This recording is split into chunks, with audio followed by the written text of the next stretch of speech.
Focus on this story. Big language changes are looming for South African schools. The Basic Education Department is developing a new plan to promote the 9 languages besides English and Afrikaans that have previously been marginalized at schools. The Minister of Basic Education, eNCA, says the plan will see these languages used as languages of learning and teaching from grade 3 and beyond. She says research worldwide has shown pupils learn better through their home languages. Well, for more on this and the plans going forward, let's talk to Basic Education spokesperson Elijah Mhlanga. Tata Mhlanga, good afternoon. Thank you very much for your time. When I saw the statement coming out, my first reaction was, it's about time. And I don't know how much you've planned and what's in place, because you did some piloting around this issue. Where are you at now with this? Well, it's about time. Good afternoon, Dan. It's about time, but some people have said it's long overdue.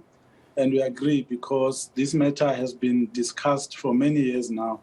And there's been a push from our stakeholders within and outside the sector as well, that we needed to consider the use of indigenous African languages as languages of learning and teaching in the schooling system. The minister spoke about it last month in her budget vote speech, and she said we needed a policy shift in this area. Discussions are underway. It also implicates other departments like the Department of Arts and Culture. But of course, we are at the initial stages of making those types of changes. But it's something that it's discussed in every meeting where the minister and DG with their counterparts are coming together to discuss all matters affecting the sector. Initial stages, what does it look like? I just remember after the matric results earlier this year, the matrics of 2021, you and I had a conversation post the results, because I had spoken to a specialist educationist who said if she had not been taught mathematics and science and other languages in Afrikaans, she doubts if she would make the progress she did academically, from when she was young. So what are these initial stages looking like as a department? Well, we've been doing different things for a number of years now. You recall that in 2013, we introduced the incremental introduction of African languages, and they were targeting schools that were not offering any African language whatsoever. We found that there were some 3,558 of those schools, and we said to them, you need to start considering applying the offering of a language in your school, and that has happened.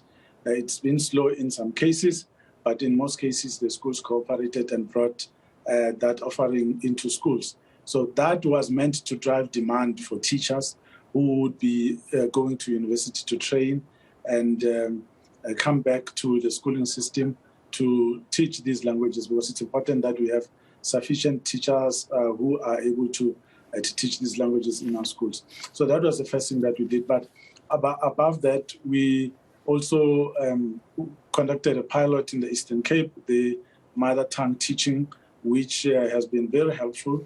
And in fact, with your reference to the matric results, the minister spoke about it, because we had observed, we had been looking forward to seeing the impact of the mother tongue teaching in the Eastern Cape at matric level, at grade 12 level, to see what that would tell us and what would be required to be done if we were to apply that across the country. So we've got some useful lessons there.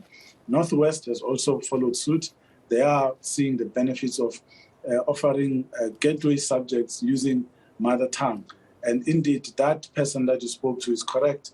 This particular practice of teaching in mother tongue has benefited some people for a very long time at the disadvantage of the majority in the country. So we are all about access, we are all about redress, equity, and making sure that everyone in the system benefits. So the system right now is preparing for that change that the minister spoke about in her budget vote speech. We are talking to our counterparts, organizations, NGOs, and other institutions of specialization where matters of language are important. So that's where we are now. We are doing some kind of research, but we are also piloting. Yes, I don't know if my next question is an appropriate one, but I'm going to ask it anyway.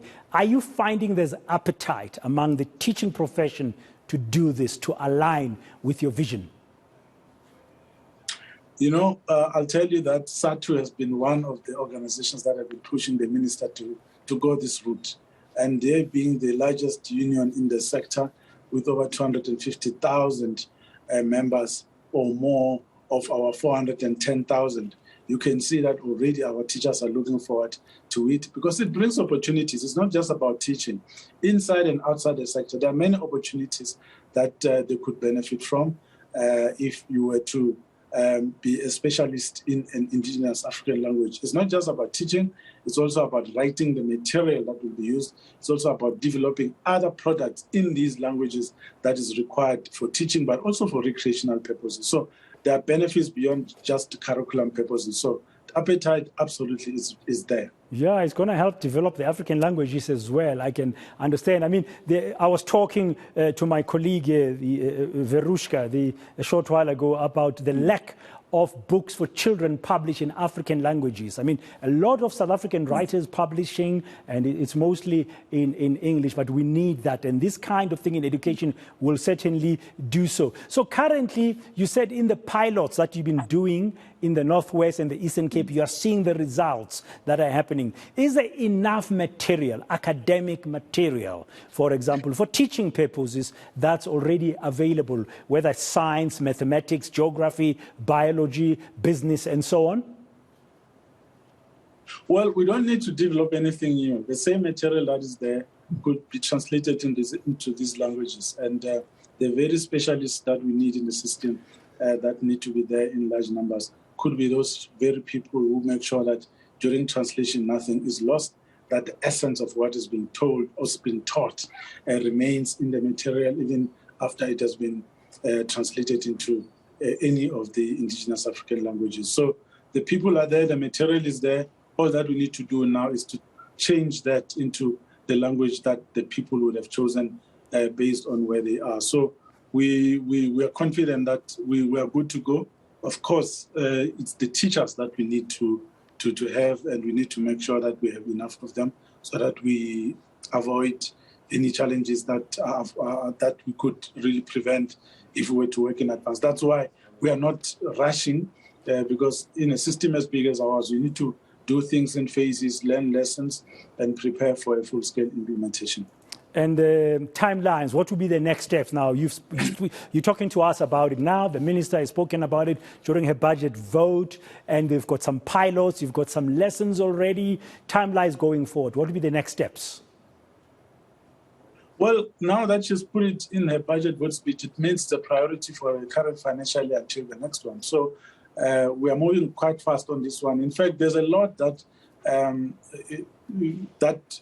is on our side in terms of this. The Constitution agrees with us. The South African Schools Act as well empowers us to do this. The National Education Policy Act also says this should have been done. If you look at the policy or language in education, as well as the NDP, all these things are saying that we should have done this. So we have the framework that is required for this type of initiative to succeed. So all we need now is to really get down to the detail of it and say, what are the resources that are required from financial to human and in other capacity that is needed for us to make sure that once we start, we don't go back. So we are working full steam this year. Different teams will be put in place.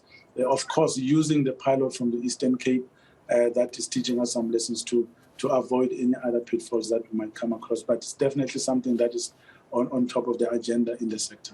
Okay, if you and the national head mistress, Angie Motshekga, had a magic wand, by when would you like to see this now really beginning to get going? I know you got pilots, you got lessons, and everything else is there. The framework is there.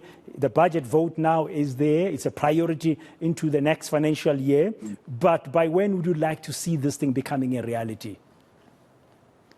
Yeah, if we had a magic wand, we would say beginning of 2024, because we would need 2023 to prepare the system and make sure that we have all the resources in place. And late next year, maybe you make an announcement that in 2024 we are starting. That would be a nice one. But of course, we need to be practical and realistic in terms of the needs. But I'm addressing your question about a magic wand. No, hold that vision, hold that vision. Thank you very much, Elijah Mhlanga. They're speaking on behalf of the Basic Education Department. Well, that's good news. We'll see what's going to happen in the future. But moving in the right direction is similarly. Thank you very much for your time there, Tatane Mhlanga.